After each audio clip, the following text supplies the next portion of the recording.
होंगे खैरियत से। तो ओके, तो हमने अभी तक काफ़ी कुछ पढ़ लिया है। आई थिंक आपको इंटरेस्टिंग भी लग रहे होंगे topics.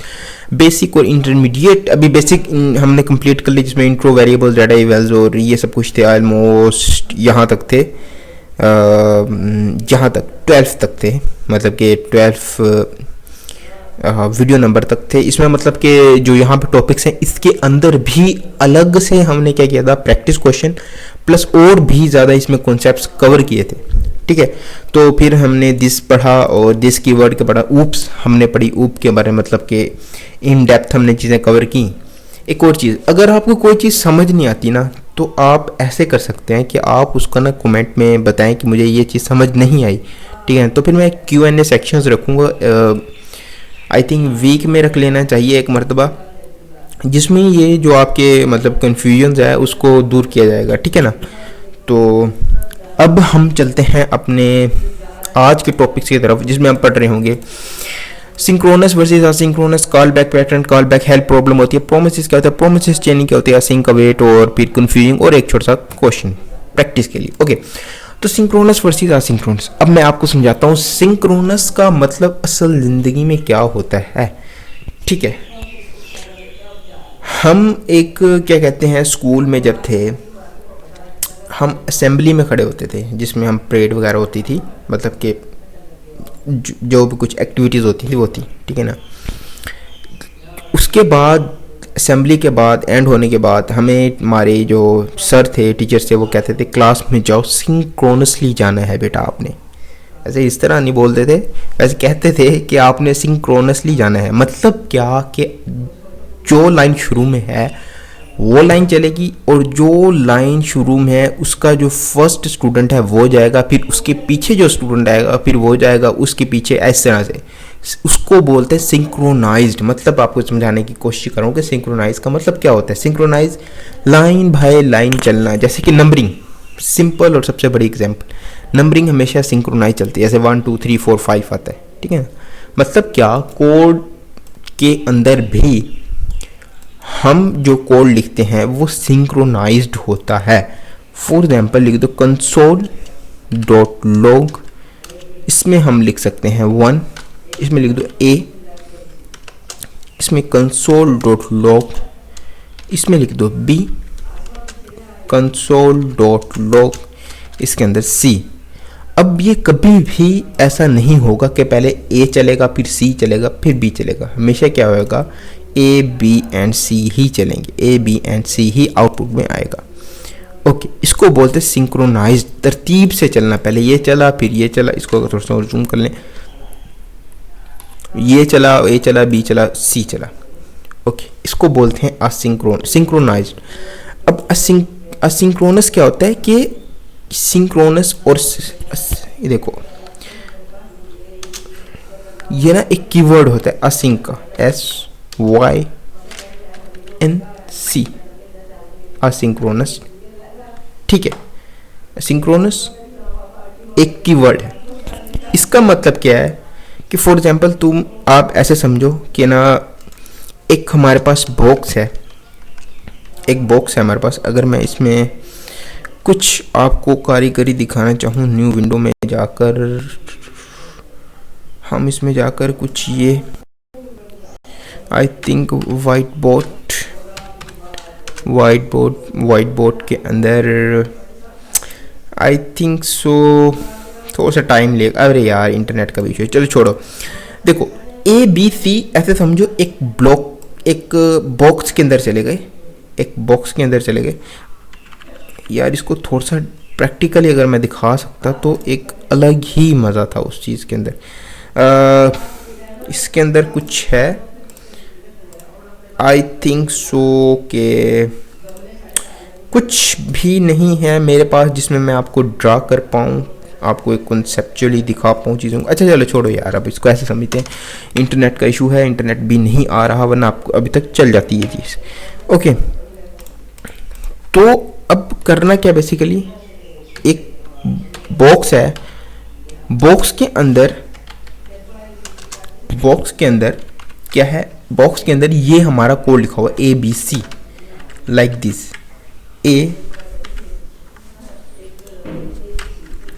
A B and C. Okay, तो ये तीन एक बॉक्स है, उसके अंदर ये तीन हमारे क्या लिखे हुए हैं, कोड ऑफ लाइन्स लिखी हुई हैं, ऐसे समझ लो, ठीक है ना। ये इसको बोलते हैं सिंक्रोनाइज्ड कंसोल डॉट लॉग, जैसे हमने कहा सिंक्रोनाइज। ये बॉक्स जब हमने बनाया तब क्या होगा, हमेशा लाइन बाय लाइन चलेगा, इसके साथ हमने कोई चीज़ भी एक्स्ट्रा ऐड नहीं की है। अगर कोई असिंक कोड मैं इसके साथ अटैच कर दूं, for example set time out, ठीक है ना, सेट टाइम आउट कर दूं तो ये एक असिंक कोड बन जाएगा। बी क्या है, एक असिंक्रोनस कोड बन जाएगा। तो क्या होगा, ये वाली जो लाइन है ये इंटरनली एक और बॉक्स में चली जाएगी, ऐसे समझ लो, एक और बॉक्स में चली जाएगी बी, ठीक है, उसके अंदर बी वैल्यू। अब हमेशा कोड क्या होगा, सिंक्रोनस वाला कोड हमेशा पहले चलेगा, असिंक्रोनस वाला कोड हमेशा बाद में चलेगा, सिंक्रोनस के बाद, ठीक है। अब इसको प्रैक्टिकली थोड़ा सा देखते हैं। अभी हम देख रहे थे, इसके बाद हम इसको रन करें, अब देखो ए बी सी आउटपुट में आएगा, A B and C output में, क्योंकि ये सिंक्रोनस कोड है। अब मैं जो बी वाली है वैल्यू, इसको क्या करता हूँ, इसको असिंक्रोनस बना देता हूँ। फॉर एग्जाम्पल इसमें लिखना सेट टाइम आउट, इसमें मैं लिख सकता हूँ 1000 सेकंड और डेट्स इट, ठीक है। अब देखो, अब क्या होगा, अब आएगा ए सी एंड बी, ये बन गया हमारा असिंक्रोनस कोड, असिंक बना दिया हमने इसको, ठीक है ना। असिंक के कीवर्ड भी होता है, हम जो होगा ना इसके बाद जो प्लेलिस्ट आएगी एपीआईज के बारे में, यकीन करें उसमें भर भर के यही कोड है, async await async await async await, यही कोड है। तो मैं अभी इसको ओवरली ऐसे हल्का सा आपके माइंड में एक छोटी सी इमेज बनाना चाहता हूँ। इससे जो अगली वीडियो होगी ना, उसके अंदर हम मुकम्मल इन डेप्थ में ये चीज़ को और भी ज़्यादा समझ रहे होंगे। ओके, तो अभी तक हमने क्या किया, ये बना लिया। अगर फॉर एग्जाम्पल मैं क्या करूँ, अब हम इसमें क्या करें कि पहले असिंक कोड चलेगा ए, ठीक है, फिर चलेगा सी और 1 सेकंड बाद चल रहा है बी, ये हो रहा है क्योंकि हमने यहाँ 1 सेकंड लगाया। अगर मैं यहाँ पर लिख दूँ 0 कोई सेकंड ही नहीं होता, तो अब आपको समझना चाहिए कि अब आउटपुट क्या आएगा। अब आप गैस करोगे A B and C, B इसलिए क्योंकि 0 सेकंड है, ए चलेगा फौरन बी चल जाएगा, नहीं। जैसे ही हमने सेट टाइम आउट लगाया तो ये एक और बॉक्स में चला गया, इंटरनली एक और क्या कहते हैं, एक और पार्ट में चला गया, जिसके असिंक कोड के अंदर चला गया। तो होगा क्या, अब भी वही आउटपुट पड़ेगा ए सी एंड बी, दैट्स इट। तो ये था एक छोटा सा main concept synchronous versus async का, ठीक है। तो यहाँ से हम इसको अभी फिलहाल के लिए डन कर रहे हैं। जो इससे नेक्स्ट वीडियो होगी इसको हम और अगेन डेप्थ में समझेंगे। अब आ जाता है call back pattern. Basically call back क्या होता है कि कॉल बैक और call back help in चेनिंग, for example that's it, ठीक है। कॉल बैक पैटर्न बेसिकली क्या होता है कि कॉल बैक का मतलब क्या होता है, एक फंक्शन दूसरे एक फंक्शन क्या करे, किसी दूसरे फंक्शन को एज अ पैरामीटर रिसीव्ड करे। मैं आपको समझाता हूँ। एक फंक्शन बनाओ, फंक्शन इसका नाम लिख देते हैं हम, इसका नाम हम लिख सकते हैं मेन के अंदर हम कुछ भी नहीं लिख रहे अभी, और एक फंक्शन बनाओ और इसके अंदर हम लिख सकते हैं पास, दैट्स इट, ठीक है। अगर मैं इसमें कंसोल डॉट लॉग करवाऊं, इसमें लिख दूं हेलो, इसमें हम लिख देते हैं कैसे हो आप, ठीक है। अब हम क्या करेंगे, मेन, ठीक है। इस फंक्शन को कॉल के आप आउटपुट गैस करने की कोशिश करो क्या होगा। आई थिंक ये बहुत ही इजी है क्योंकि हमने मेन को कॉल किया, तो मेन का ही आंसर आएगा हमारे पास। क्या आएगा हमारे पास, हेलो आएगा, ठीक है ना। अगर मैं इसको कॉल करता, पास को कॉल करता, तो पास का आंसर आ जाता हमारे पास। तो हमारे पास आएगा कैसे हो आप, ठीक है। तो होगा क्या, अब इसमें बेसिकली बेसिकली अब हमने क्या किया है कि एक फंक्शन, दो फंक्शंस बनाए, दोनों फंक्शंस को क्या किया, हमने रन कर दिया। ठीक है, अब एक फंक्शन के अंदर, इस फंक्शन के अंदर दूसरे फंक्शन को एज अ आर्गुमेंट पास कर दो, इसे ही बोलते हैं कॉल बैक। सिंपल एग्जांपल के साथ आपको समझाया, एक फंक्शन, इसके अंदर दूसरा फंक्शन पास कर दो। अब एक और चीज समझने वाली है, ये होता है फंक्शन को पास किया, ये होता है ब्रैकेट्स लगा दे फंक्शन को कॉल किया। अगर मैं ये नहीं लगाऊंगा और आउटपुट में अगर मैं आपको दिखा देता हूँ छोटा सा एग्जांपल के साथ, console.log पास, ठीक है ना, अब आएगा बिल्कुल कैसे हो आप, ठीक है, अनडिफाइंड भी आएगा, रिटर्न नहीं किया, इट्स ओके। अगर मैं ये वाले ब्रैकेट्स को हटा दूं तो अब क्या हुआ, ये फंक्शन पूरा का पूरा आउटपुट में आएगा, कॉल नहीं हुआ, आउटपुट के अंदर पूरा फंक्शन आ जाएगा। अब देखो पूरा का पूरा फंक्शन आ चुका है, ठीक है ना।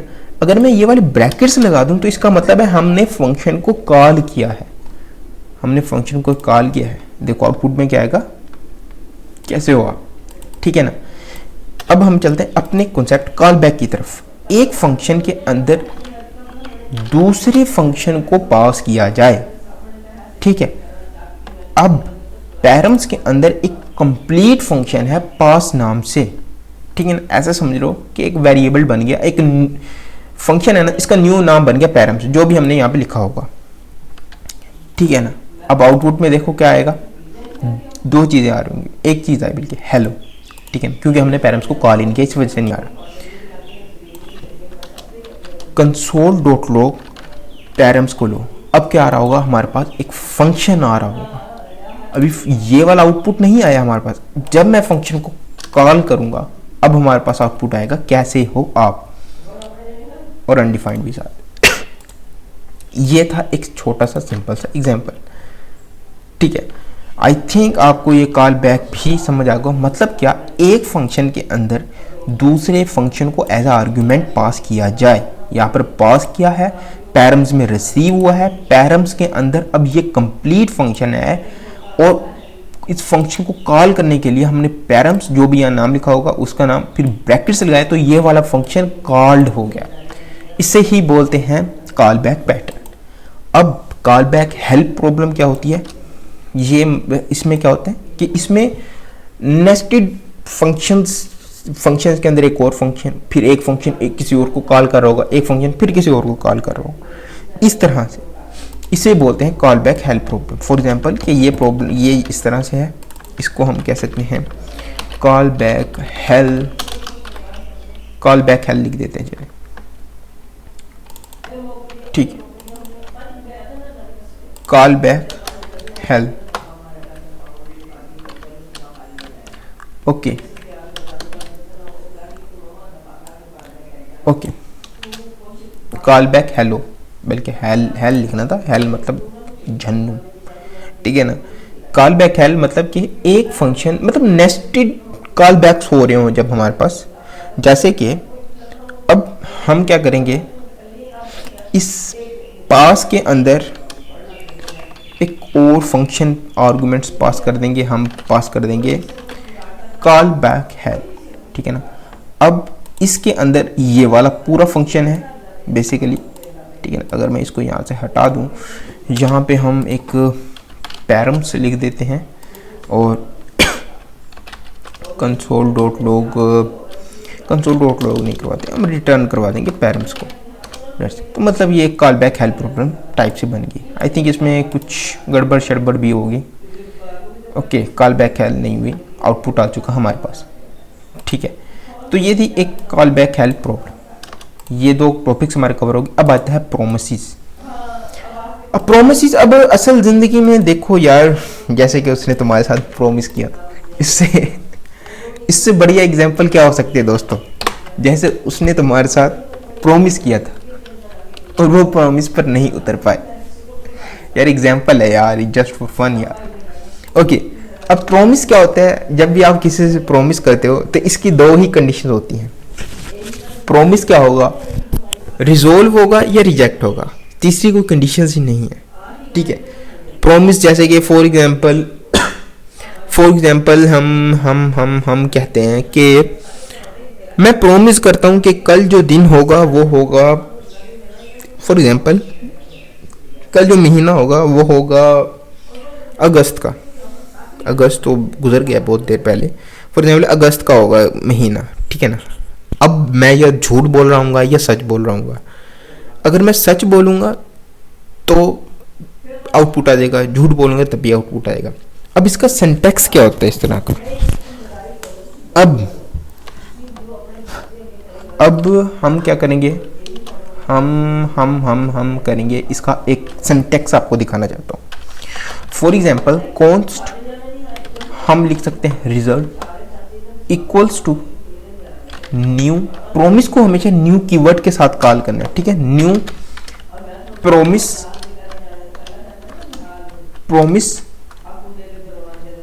प्रॉमिस के अंदर एक और फंक्शन आएगा बेसिकली, ये वाली ब्रैकेट्स नहीं, एक और फंक्शन आएगा, एरो फंक्शन या क्या कहते हैं, एरो फंक्शन या नॉर्मल फंक्शन भी ले सकते हैं, ठीक है ना। ये इसका सिंटैक्स लिख रहा हूँ, सिंटैक्स रिजोल्व RESOLV रिजोल्व और रिजेक्ट, ठीक है। रिजल्ट डॉट देन, तो ये भी एक फंक्शन होगा। मैं अभी आपको समझा नहीं रहा हूँ, सिर्फ एक इसका क्या कह रहा हूँ, एक आपको ना सिंटैक्स दिखाने की कोशिश कर रहा हूँ। डॉट कैच, ठीक है, ठीक है। अब ये ना एक बेसिक सिंटैक्स हो गया प्रोमिस का, ठीक है ना, सही। तो अब मैं आपको इसको समझाना थोड़ा सा शुरू करता हूँ। देखो ये इसका ना सिंटैक्स होगा, इसको ना वीडियो को पॉज करो, थोड़ा सा इसको दिमाग में ना बैठाने की कोशिश करो, चीज़ें कैसे हो रही है, क्या सिंटैक्स है, इसको तो सा याद रखने की कोशिश वगैरह करो। अब मैं इसको समझाता हूँ, ठीक है ना। ये तो पूरा वेरिएबल होगा, इसके लिए तो कुछ भी आ सकता है, ठीक है ना। अब प्रॉमिस जो है वो हमेशा न्यू कीवर्ड मांगते हैं, अगर नहीं लगाएंगे तो एरर आएगा, ठीक है ना। प्रॉमिस के आगे ये वाली ब्रैकेट्स फंक्शन वाली, उसके अंदर एक और फंक्शन आएगा, ठीक है। उस फंक्शन के अंदर दो पैरामीटर्स होंगे, रिजोल्व या रिजेक्ट, ठीक है, ठीक है। फिर उसके बाद इस रिजल्ट के, इस रिजोल्व होगा तो देन वाला कोड चलेगा, रिजेक्ट होगा तो कैच वाला कोड चलेगा, दैट्स इट, ठीक है ना। तो मैं यहां पर क्या करता हूं, मैं एक और चीज बना लेता हूं, मैं लिख देता हूं is AVAILABELE is available equals to true, ठीक है। यहां पर मैं कंडीशन लगाता हूं if else is available resolve में क्या हुआ, रिजोल्व में हो गया आंसर आउटपुट मिल चुका, हम ये लिख देते हैं आउटपुट मिल चुका, ये लिख देते हैं, चलो मिल चुका है, ठीक है। और रिजेक्ट आई थिंक अब आपके दिमाग में जो है ना वो थोड़ी सी जो होगी ना, आउटपुट नहीं मिला है, ठीक है,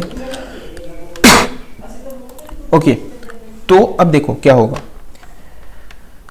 जैसे ही ये कोड चलेगा रिजल्ट डॉट देन, ठीक है ना, रिजल्ट में आएगा, ठीक है ना, रिजोल्व इज अवेलेबल ट्रू है, ट्रू होने के साथ पहली कंडीशन चल जाएगी। तो अब रिजोल्व के अंदर ये वाली वैल्यू है, रिजोल्व के अंदर रिजोल्व होगा तो देन वाला कोड चलेगा। इसके अंदर हम कोई भी वैल्यू लिखते हैं, फॉर एग्जाम्पल हम मैसेज लिख देते हैं और यहाँ पर कंसोल डॉट लॉग मैसेज। अब यहाँ पर हम कहते हैं ERR error, console dot log error, control shift I, ठीक है। अब आउटपुट देखो क्या आएगा, आउटपुट मिल चुका है। क्यों कंडीशन ट्रू थी। अब मैं अगेन आपको समझाता हूँ इस चीज को ठीक है। अब देखो रिजल्ट के अंदर था हमारा एक न्यू प्रोमिस, इसका सिंटैक्स था मुकम्मल तौर पे, ठीक है ना। इसके अंदर था रिजोल्व या था इसके अंदर रिजेक्ट, ठीक है ना। अब रिजोल्व जब चलेगा जब अंदर वाली कंडीशन सेटिस्फाइड करेंगे, कुछ भी हो सकता है कोड, ठीक है ना। उसके लिए हम क्या करेंगे, रिजोल्व लिखेंगे और उसके आगे कुछ भी लिख देंगे, मतलब जो हमारी कैलकुलेशन की होंगी वैल्यूज होंगी, ठीक है ना। और अगर जो हमें रिजेक्ट में वैल्यूज डाली, हम रिजेक्ट का कीवर्ड लिखेंगे, ब्रैकेट्स लगाएंगे, उसके अंदर वो अपनी कैलकुलेशन वैल्यू जो भी कुछ लिखना हो, सिंटैक्स कुछ भी लिखना हो वो लिख देंगे, ठीक है। फिर जब हम इसको कॉल कर रहे होंगे, जब हम इसका प्रोमिस का रिजल्ट देख रहे होंगे, तब क्या करना है, रिजल्ट डॉट देन लगाएंगे। देन क्या करता है, रिजोल्व होता है तो देन चलेगा, रिजेक्ट होगा तो क्या चलेगा, डॉट देन। देन के अंदर एक फंक्शन हमने और पास किया है, जो हमारा मैसेज था ये वाला आउटपुट मिल चुका वो इसके अंदर है। बेसिकली मैसेज के अंदर कोई भी वैल्यू, नाम शाम कुछ भी लिख सकते हैं, कुछ भी से, ठीक है ना। और कंसोल डॉट लॉग करवाया हमने MSG को, मतलब कि मैसेज को, तो हमें मैसेज मिल चुका। और एरर के अंदर हमें एरर मिल जाएगा। रिजोल्व होगा तो ये वाला कोड चलेगा सिंपल, रिजेक्ट होगा तो ये वाला कोड चलेगा। और इसका सिंटैक्स बेसिक सा ये है, ठीक है। अब प्रोमिस चेनिंग क्या होता है, बेसिकली हम मल्टीपल देन भी लगा सकते हैं, लाइक दिस। हम मल्टीपल कुछ कंडीशंस हों या अदर रिजल्ट्स हों, तो उसके लिए क्या कर सकते हैं, हम मल्टीपल भी क्या कर सकते हैं, हम अपना मल्टीपल भी देन लगा सकते हैं, ठीक है। तो ये था एक प्रोमिस और प्रोमिस चेनिंग का कोड छोटा सा। ओके, अब चलते हैं थोड़ा सा मतलब कि एक रिव्यू की तरफ। ओके, अब देखो असिंक अवेट प्रोमिस का शुगर कोटिंग। अच्छा, इसको हटा देते हैं, आपको समझ नहीं आ रहा होगा थोड़ा सा। अच्छा, असिंक अवेट जो है ना, असिंक फंक्शन हमेशा प्रोमिस रिटर्न करता है। अभी हमने पढ़ा प्रोमिस, ठीक है। अवेट प्रोमिस रिजोल्व होने तक वेट करता है, सिर्फ असिंक फंक्शन में अलाउड है, ठीक है ना। आप ये बात याद रखो, असिंक अवेट एक हमेशा साथ साथ ही यूज होंगे, असिंक और अवेट, ठीक है ना। एक ही फंक्शन के साथ असिंक लगेगा, उसी फंक्शन के अंदर अवेट लग रहा होगा, ठीक है, सही। तो आई थिंक आपको यहाँ तक समझ आ गया होगा। अब आते हैं कन्फ्यूजन टेबल की तरफ, थोड़ा सा जूम इन कर लें ताकि चीज़ें सही हों। हमने पढ़ा call back promise async await, कब कहाँ कौन सा और क्या फ़ायदे और क्या नुकसान है और कहाँ यूज़ करने, ठीक है। कॉल बैक सिंपल स्टार्ट, जब हमें छोटी मोटी सी मतलब कि छोटी मोटी कुछ भी मतलब कि कोड का कुछ सोल्यूशन चाहिए, एक बेसिक लेवल पे ठीक ठाक है, लेकिन सिंपल स्टार्ट है, कोई मुश्किल नहीं है। जब फ़ायदा इसका क्या है, सिंटैक्स मतलब कि इसका मतलब यूज़ होता है लार्ज प्रोजेक्ट्स, लार्ज प्रॉब्लम्स के अंदर भी यूज़ होता है, लेकिन मतलब कि सिंपल स्टार्ट का मतलब ये है कि सिंटैक्स वगैरह थोड़ा सा आसान है, समझ में आ जाता है। ये होता है प्रोज, मतलब कि इसके फ़ायदे क्या हैं, कौन मतलब कि इसके डिसएडवांटेजेस क्या हैं, ठीक है ना। कॉल बैक हेल्प कि एक फंक्शन दूसरे फंक्शन को कर रहा है, नेस्टेड कॉल बैक्स हो रहे हैं, तब जो कोड है ना वो थोड़ा सा रफ सा बन जाता है, ठीक है ना। बेस्ट यूज़ कहाँ पे, लेगेसी एपीआईज में। एपीआईज इसके बाद वाले टॉपिक्स हैं, हम उसमें इन डेप्थ पढ़ रहे होंगे, ठीक है। फिर आता है प्रोमिस। प्रोमिस क्या करता है, प्रोमिस चेनेबल क्लीनर होता है कॉल बैक से, मतलब कि प्रोमिस में ना कोड थोड़ा सा साफ होता है और इसको हम मल्टीपल भी ऐसे चेन वगैरह बना सकते हैं, नेस्टेड भी वर्क कर सकते हैं और हमें समझ आ जाएगा, थोड़ा सा साफ कोड भी होता है, ठीक है ना। लेकिन फिर भी इन सम केस नेस्टिंग में क्या करता है कि इशू कर जाता है, ठीक है। तो मॉडर्न एपीआईज में प्रोमिस यूज़ होता है बहुत ज़्यादा। असिंक अवेट सबसे ज़्यादा यूज़ होने वाली चीज़, असिंक अवेट। ये क्या करता है, लुक सिंक्रोनसली देखता है, रीडेबल होता है देखने में, मतलब कि पढ़ने में कोड इसका, एरर हैंडलिंग मैन्युअली बहुत अच्छी होती है, कॉम्प्लेक्स फॉलोज में ये बहुत बेस्ट रहता है, ठीक है ना। अब रूल्स क्या है कि हमेशा पहले चलेगा सिंक्रोनस कोड, फिर चलेगा माइक्रो टास्क, फिर चलेगा मैक्रो टास्क। माइक्रो टास्क क्या होते हैं कि सिंक्रोनस आपको मालूम है ये वाला कोड चलेगा, ठीक है ना। मैं इसको पहले ना आउटपुट, आपने इसका गैस करना है कि इसका आउटपुट क्या आएगा। इसका आउटपुट आई थिंक आप ज़रा सोचिए थोड़ा सा। पहले मैं आपको बता दूं कि सिंक्रोनस चलेगा, फिर माइक्रो, फिर मैक्रो टास्क चलेगा, ठीक है। तो इसका जो हमारे पास आंसर आएगा वो आएगा कंसोल डॉट लॉग 1 लिखा हुआ है, ये लाइन चलेगी, सिंक्रोनस कोड सबसे पहले चलेगा, फिर ये नहीं चलेगा, ये भी नहीं चलेगा, ये चलेगा, आउटपुट में आएगा कंसोल डॉट लॉग 1 4, फिर चलेगा माइक्रो, जैसे प्रोमिस वगैरह हो गए, रिजोल्व दैन इट्स, ठीक है। फिर चलेगा प्रोमिस वाला कोड माइक्रो टास्क, फिर एंड में चलेगा हमारे पास मैक्रो टास्क। हालांकि देखो 0 सेकंड है, इससे आपने धोखा नहीं खाना कि 0 सेकंड है तो ये चल जाएगा पहले, नहीं। तो ये अलग ब्लॉक ऑफ कोड में या स्कोप में कह सकते हैं कि चला जाता है कोड, ठीक है ना। अब चलेगा 1 4 3 2, आउटपुट देखते हैं क्या आएगा। आउटपुट आएगा 1 4 3 2, दैट्स इट। तो ये थी दोस्तों आज की वीडियो, आई थिंक आपको अच्छी लगी होगी। और यहाँ पर हम एक 15 नाम से एक और फाइल बना लेते हैं जिसका नाम हम रख सकते हैं, क्या रखें, कॉलबैक्स, APIs, और साथ हम क्या रख सकते हैं, async await .js। Okay, inter करेंगे तो ये हमारा मतलब कि यहाँ पे कोड आ गया। तो ओके, तो जो अगली वीडियो है, यकीन करें अब हम रियल लाइफ प्रोजेक्ट्स की तरफ मूव कर रहे होंगे और अगली वीडियोस में आई थिंक APIs को कवर कर रहे होंगे इन डेप्थ। प्रोजेक्ट भी साथ ही बना रहे होंगे, एक पिंटरेस्ट टाइप का कुछ बना रहे होंगे हम, जिसमें क्या होगा कि यूज़र जो आएगा वो क्या करेगा, यूज़र जब भी आएगा वो अपनी मतलब कि इमेजेस जो है वो सर्च करेगा और उसको आउटपुट मिल जाएगा, ठीक है। तो ये होगा हमारा क्या कहते हैं प्रोजेक्ट अगली वीडियो के अंदर। तो मिलते हैं दोस्तों हम नेक्स्ट वीडियो के अंदर। Okay, safe recording.